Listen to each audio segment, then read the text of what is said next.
Welcome back to Sports on Tap. I'm your host, James Laney, with my co-host, Ryan Fahey. How we doing, folks? Going to be doing no Kyle today. Unfortunately, he was not able to make it. But before we get started, just a reminder, we're on YouTube, Instagram, Twitter, Facebook, Spotify, Apple Podcasts. So please go like, share, subscribe. Thank you. But first topic of the day, New Year's coming up. Finally going to be done with 2020. Can't wait to be done. But we want to take a look back at it and kind of see what we enjoyed most about sports, some disappointments and all that. So let's just get right into it. Ryan, what was the best game of the year? Well, James, for me, honestly, kind of a selfish pick here, but I really enjoyed Patriots Seahawks week 2. That was just the back and forth game. Newton threw for over 330 yards.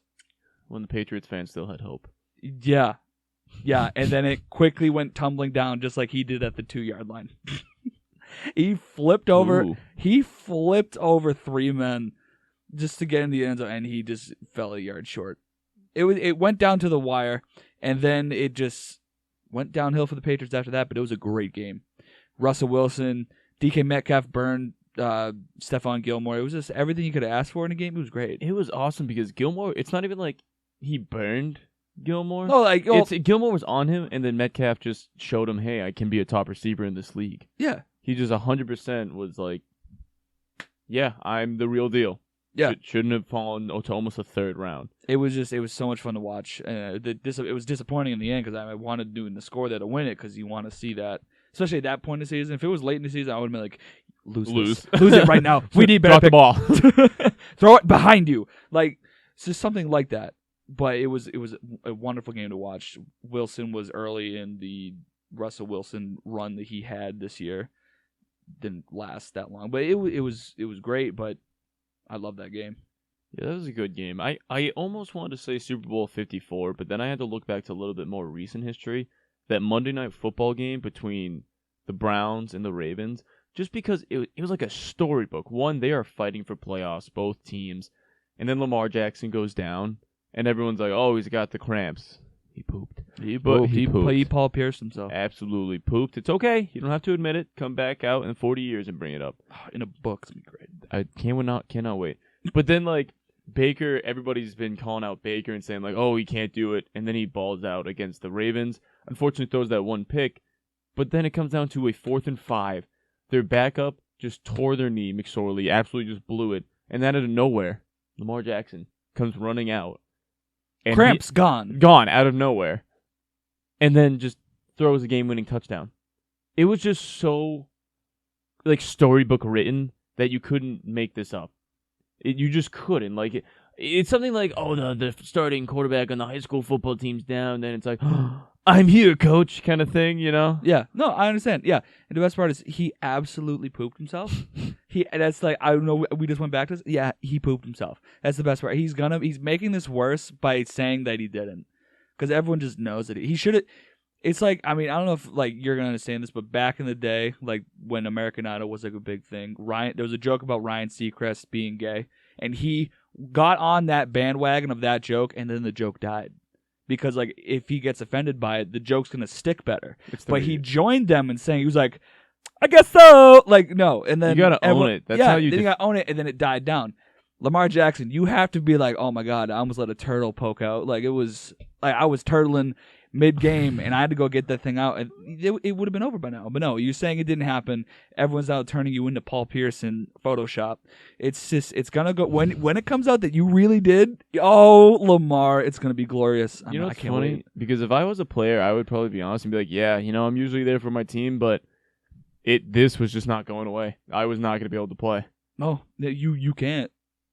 Can't. But I love it. I absolutely love it. Oh, I love it too. It was great. I can't wait for it to come out. When he writes not the up- poop, but when the he- story of the poop. Yeah, it's Just- gonna be so ooh. good. Puns. Oh, puns are great. But yeah, next on the list, biggest surprise of 2020. What would you say is the biggest the shock? I mean, easy answer is COVID, but like, See, I didn't want to give that. That was See, too easy. way too easy. Too easy. Mine's Justin Herbert looking like an absolute stud. Ooh. I did not see this coming. Quarterback coming out of Oregon. Oregon quarterbacks, for whatever reason, they look good. Like, I mean, Mariota. like Heisman, like he went. He was a finalist for the No, Heisman. he won Heisman. He did. Sorry, he won the Heisman with Oregon. Looked amazing. This is one of those mobile quarterbacks. Like this could be a transcendent dude, and then this kind of became a backup. He's a backup for Vegas. Yep. He just became a backup, and he's like, this seems to happen with Oregon quarterbacks. So I figured, and like watching Herbert throw in college, very timid, didn't have that presence, and then he gets to the NFL, and he threw for 28 touchdowns and 10 picks. And he still has one more game. And he has one that's more an game. NFL record, 28 or rookie NFL record, 28 passing touchdowns. Like he looks so confident out there because I remember the big thing with him wasn't so much his physical, it was more the mental and like can he be a leader? Because there's a story about Justin Herbert in college where he like tried taking control of the locker room one time, and everyone literally just laughed in his face like, "Yeah, get out of here, buddy." Like, Yeah, we know you're the leader of this team, but no one respects you. Where now in the NFL, clearly they do. It's so like when I tell you I did not see, and I cannot be happy for Chargers fans, to be honest. It's been just years of just disappointment. Just fill up. It just feel like I like Phil. I like the highlights of him like trash talking. It's hilarious because he's so country. God gummit, like literally, that's his line. Every time he says it, I'm peeing my pants. It's the funniest thing ever. But I thought that they were not going to have a quarterback for a while. But the year that they got rid of Phil, they found their guy. And they struck gold. Clear. They so struck clear gold. they found their guy. They hit a jackpot on this one, 100%. I'm so happy for them. Like just if they can just get a functional defense. That's what I mean. A functional defense who don't blow 2 touchdown leads. That's the thing. They have the talent that you'd think they wouldn't. Yeah. Like the offense is there. They just need. Also, they just get hurt too. I think Ingram got hurt. I forget who else. Someone else big on the defense got hurt too, and it hurt them like that. But like literally, if I can look at this, if I could have found the stats to show how many games that they blew double digit leads on, I think it was over 6. It's a lot of them. I'm not kidding. I think it was more I than agree. 6. It was something like if they had flip flopped all those games, they would have a winning record. Yeah, Like because they kept losing all those games, it was just unbelievable. it was sad. It's really what it is. My biggest surprise of the year, Paul George getting a massive contract. Interesting. So my thing is like I'm so surprised by that because not that Paul George is bad, he's just he didn't show up in the playoffs, and I know he was fighting like a mental. He was going through depression in the bubble and everything, and not trying to make fun of that at all. But you have Kawhi Leonard, and out of these top 2 guys, you decide to sign Paul George long term. Like, and also look at what happened, and which we'll touch upon this a little later in the show. But yeah, Kawhi didn't play, and you lost by 51. Paul, where were you? Where were you, buddy? That's where you step up, and I'm not even saying you had to beat the Mavs because the Mavs are a good team. No, do what you did in with the Pacers. Like that was. But you don't have to lose by 51. And I know it's not all on Paul, but like, where were you, buddy? Where were you? So that's nowhere. Like that's my thing. So I'm just shocked that the Clippers chose to sign long term to Paul George rather than Kawhi. Maybe Kawhi doesn't want to sign long term, but that just shocked me. I was just like, oh, this is the guy you want to keep around? I mean, from a business standpoint, you might as well keep the guy that you threw the house in the kitchen sink to get. But we all know that they did that because that was getting them Kawhi. So they basically did that for both of them. That's so true. Yeah, but I'm with you though. That was a big surprise. Yeah. Also odd that Kawhi, out of all the players, he really wanted to play with Paul George. I guess the Clippers and Kawhi love Paul. I don't know. It's interesting. It's weird. I want to give a little shout out to my group chat actually, who we are half Kawhi fans, half LeBron fans, and it's a cesspool of just very hateful comments being thrown back and forth at each other because of this topic. And they were dead silent when Kawhi wasn't playing and they were down by 50. I made sure they knew. I was like, you guys are awfully quiet to see what the Clippers look like when Kawhi's not playing. This is fine. I'll mention it though. Oh, and that just started the whole thing. It was glorious. Great stuff, boys. I'm not gonna say what was said because we'd get doxxed. Can't post that. That'll be that taken anywhere. down. Careers would be ruined. Sports on Tap shut down. No, but it was like that's just one of the things. Like Paul George hasn't been Paul George in a minute. Like he's still good, but like I wouldn't commit to like that. Big money. It was like it was one of the Supermax 5-year. It wasn't as big as Giannis's, but huge money. We're talking huge money, like top paid player in the league. Yeah. Crazy for me. But 2020, we've had a lot of disappointments overall, world shutting down, businesses closing. But in sports, what was your biggest disappointment in 2020? My biggest disappointment is that New England fans, we somehow undervalued Tom Brady. After, we undervalued him as much as we praised him, if that makes any sense. It wasn't until right now that that 100% of the fan base truly understands that Tom Brady was possibly the biggest piece into this entire era. Belichick, because Brady only plays one side of the ball. Belichick was a defensive coach to a T, so he got the most out of the players that like there's a thing where from the past 20 years, they would have at least one person from the other teams, when they have joint practices, one player from one of those teams would eventually be on the Patriots roster, some stat like that for the past 20 years. At least one of them from each team in those practices would end up on the Patriots roster, like Kyle Van Noy. A guy like that where we didn't know who he was, comes in on an easy contract deal, and then ends up, doing well and getting money somewhere else. Exactly what just happened. Yeah. Belichick gets the most out of those guys, but I think we were giving too much credit to Belichick for the offensive side of the ball as well. But when it's so clear that it was Brady. Cam Newton has the same receiving core as Tom Brady did last year. Tom Brady went 12-4. Yeah, and Cam looks like doo-doo. Cam is 6-9. Nice. He's 6-9 with that same receiving core. Whenever Cam can't really throw the ball anyway. I love the guy, but he's just not the same. But it's the same receiving core. Tom Brady 12-4. Cam Newton 6-9, and Tom Brady's now going to the playoffs with a franchise that hadn't made the playoffs in 13 years since 07. Since 07. Yeah, I agree. As much as I was like, oh, I'm ready to watch Tom go, I'm like, we would have been. It was like, oh, we won't be great if Tom stays. I'm like, we would have been better than 6-9, way better, potentially 6-10, because you never know with the Jets now. I don't it just disappoints me that how we couldn't really realize that until right now. Everyone called him the GOAT. We were there wasn't even a question around, especially around here, who the GOAT quarterback was. It was correct. Brady. But when it came down to it, people were like, "Oh, we'll be fine. Bill will figure it out, and Bill we trust." And Bill, and I get it. We can say in Bill we trust to a T. But it's so clear that Brady was such a big piece. Yeah. It's known across the league that your best player has to be your quarterback, and it has to be it by a lot. And that's a perfect example. Yeah. 12-4, 6-9. That's what we're looking at here. We miss you, Tom. Well, we miss you so much. Miss you, Tommy. My biggest disappointment, Carson Wentz. Oh my. Oh, that's beautiful. So because it's funny, I actually went back and listened to the first podcast, and me and Kyle were actually praising Carson Wentz. At least I was, because I'm like, you know what?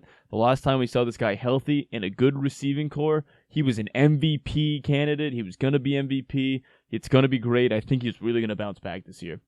Oof. Big oof. Cold. I swing and a miss by James. Freezing cold takes. Even better, midway through the season, we're like, oh, well, his receiving core is older. It doesn't look that great. You know what? You can't put it all on Carson. And then you throw in Jalen Hurts, and it's like, oh my, it was Carson Wentz. He was so bad. If he was more accurate, I think he would have thrown more picks. You know what I mean? He was so off sometimes. He's just that bad. He's just that bad at a quarterback. And I hope he gets another chance somewhere, but wow. Disappointed in Carson. I thought he was going to have a Pro Bowl year. Right. He had, what is the opposite of Pro Bowl?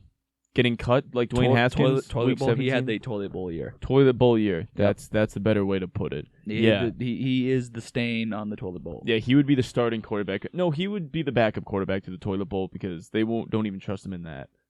Honestly, with the amount of sponsors in college football, I'm surprised the toilet bowl isn't an actual bowl game. Give it a year. Just give it a year. If we can fund it, we're going to do it. When Sports on Tap blows up, we'll come up with the toilet bowl. Oh my God! Yes, someone say, well, "Let's save this. We'll save this moment, especially when we get big and people will be like, why is there a toilet bowl?" Sports on tap. It's been our dream. It's been our dream for years. That's literally the whole point of this podcast. To get the toilet bowl. We Just want the get toilet bowl. We want the toilet bowl. We get to pick who plays in it, though. We get whoever's left after all the other bowls are picked. That's what we get. You know what? That's another thing I want for next year. The toilet bowl. That's not actually what I have on my list, but that is next. That is 100% what I want for next year. Oh my God. So this one a little funny as I go like back at 2020. We've all kind of looked around like what is going on. So what is the biggest what the fuck moment you've had this year with sports? Oh, this is so easy. Utah Jazz Oklahoma City game getting postponed right before tip off. Oh, that is so much better than mine. And wow, yes, Like this was like COVID, whatever. I don't know what people are calling it now. It's just both. The vid. This was like, it was in its infancy where people were like, okay, I mean, yeah, it's there, sure, but like, how big is it really? Is it just the media? Tom Hanks caught it, and the next thing you know, Rudy Gobert got it, and then the NBA, when fans are in the stadium, literally goes, "Please get out of your seats. You are fine. You are fine. Go home, though." Like, literally, that's what the announcer said. Dude, no, it's so crazy. Like, that moment happened is when everyone was like, oh, man. Like, it was like, oh, like, I mean, like, Andrew Pelk, my boy, literally tweeted a video of Stephen A. Smith right when this announcement happened of Stephen A. Smith going, "We're all going to die." And I thought we were all gonna die. Like, I was like, this is the end of civilization. We are all going to die. This is what's happening. And now we're here. Hey, look at this. So we're in a lot better spot. But like, that was my biggest WTF moment I have ever, like, it honestly might be in my life. I've never seen like right before tip, they just go, nope. That not happening. That moment is when I started becoming a true believer in like, oh, so that's when I found out like COVID's a real thing. The even scarier part, I was in Mexico. Oh yeah. So I'm like, I'm halfway through my trip, and I'm like, I don't know if I'm getting home. I'm like, guys, do we leave? Do we stay? What? We ended up staying, but I'm just like, we're sitting in Mexico, and then my buddy's like, oh yeah, the NBA just shut down. I'm like, that's not a thing. They make so much money. They don't just shut down. I'm like, oh. This is real. This is a real thing that's happening right now. Oh man, that was like, that's way better than mine. But yeah, what is yours? The story of Odell at the beginning of the year. How he likes getting pooped on. Yeah, what inspired my fantasy football team name? Yeah, same here. Odell's Chocolate Factory. Odell Steamers. Yes, sir. But yeah, it was. I remember that story coming out. I'm like, no way, people do this. I'm like, that's gross. And he ended up not like admitting to it, but he like joked around. He did what you were saying, like just turn into the drift kind of thing, where it's like. See, he joked about it. But he was smart, because if he was like, no, I don't like that. I don't like people pooping on me. And but I was just like, he owned it and was like, yeah, oh my god, yeah, I like getting pooped on. Clearly joking, but the fact that he didn't let it irritate him, that's how he like. Yeah, that's how he got through it. It was still hilarious, but like, he got through it because he was like, oh, like he was joking with it, and it was beautiful. Like, these are things you just have to, like, these are things you just look back and add to, where it's like, really? Like, that, people have so much time on their hand where they're like, yeah, Odell likes being pooped on. Where do you get this insider? I have Twitter for insider. You somehow know someone that likes to poop on Odell or something? I don't know. But, like, these stories got in depth. Like, there was this one girl that came out, was like, yeah, he would, like, fly me out to him and stuff. So this is not someone just downtown. This is, like, supposedly. I don't think it's true. Yeah, well, she popes rainbows and unicorns, so it's a lot different. But, like, supposedly she's just like, oh, yeah, he flew me across the country to come do this. He's like, I put snacks on there for you and stuff, like, to get loaded up. And I'm like, what? I'm like, no way. So that I was like, the biggest WTF moment for me was hearing that Odell liked being pooped on. I didn't believe it, but I'm just like, how low do people have to go to get acknowledged and noticed out in the world? I was like, what the, you know? Well, poop is poop. That's how they got to get noticed. What did it do your math homework for you? She pooped it out and it did your equations? What's so good? It's nasty. Like every time I met one of my friends that I have, every time I met them, I'd always say, at some point I bring up, oh, I have no sense of smell. I've never had a sense of smell. Every time, I'm not telling you. It's every time I say this, they'd be like, so if I took a dump on your chest, would you throw up?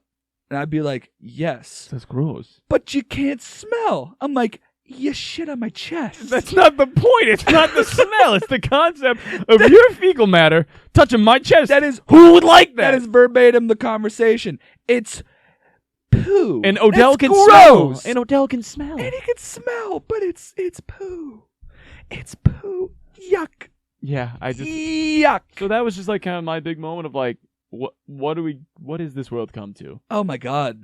I've lost faith in humanity a long time ago. This is just like, yeah. I'm like, I've become numb to these kind of news. It is what it is. After After this year, like if someone told me like, oh my God, there's aliens, like legit aliens, like video of aliens, and like government officials are saying these are real aliens, I'd be like, oh, cool. Dude, there is. The Pentagon released footage of a UFO, and everyone's just like, oh, okay.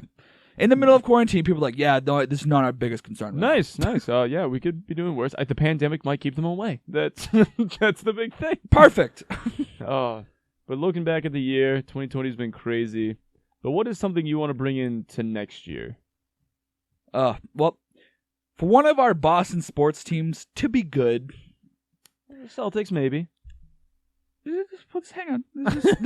They're early. They're in their infancy. They still need to prove they're good first. True. Okay. This is the Patriots are 6-9. They're hopefully going to be 6-10. One better pick. The Red Sox were a dumpster fire. The dumpster fire. They lost Mookie.